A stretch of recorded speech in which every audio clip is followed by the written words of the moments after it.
സഞ്ചാരയോഗ്യമായ പൊതുവഴിയില്ലാതെ നെല്ലിക്കൽ നിവാസികൾ ദുരിതത്തിൽ. മലിനജലവും കുറ്റിക്കാടും താണ്ടിയാണ് തൊഴിൽ, വിദ്യാഭ്യാസ, ചികിത്സ ആവശ്യങ്ങൾക്കുള്ള ദൈനംദിന യാത്ര. പതിറ്റാണ്ടുകളുടെ ദുരിതത്തിന് ശാശ്വത പരിഹാരം വേണമെന്ന് പ്രദേശവാസികൾ.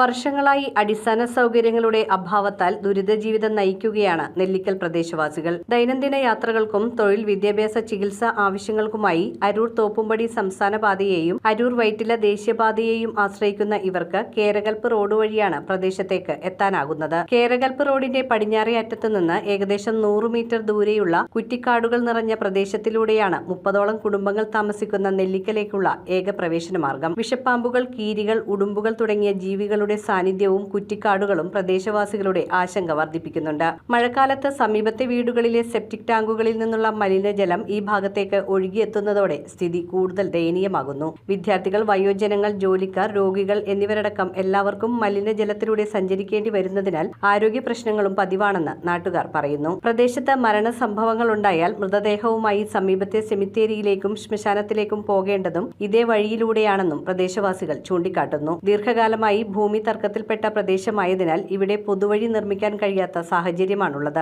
ഇതുമൂലം പഞ്ചായത്തിനും റോഡ് നിർമ്മാണം നടത്താനാകുന്നില്ല. പതിറ്റാണ്ടുകളായി അനുഭവിക്കുന്ന ഈ ദുരിതത്തിന് അടിയന്തര പരിഹാരം കാണുകയും സുരക്ഷിതമായ സഞ്ചാരയോഗ്യമായ വഴി ഒരുക്കുകയും ചെയ്യണമെന്ന് നെല്ലിക്കൽ നിവാസികൾ ബന്ധപ്പെട്ട അധികാരികളോട് ആവശ്യപ്പെട്ടു. News bureau, Aroor. +2 ITM കഴിഞ്ഞവർക്ക് ലാറ്ററൽ എൻട്രി വഴി 2 വർഷം കൊണ്ട് എഞ്ചിനീയറിംഗ് ഡിപ്ലോമ സ്വന്തമാക്കാം. സമയം കളയേണ്ട, കരിയർ തുടങ്ങാം ജയ് ഭാരതിലൂടെ. Jai Bharat college of management and engineering technology, Perumbavoor.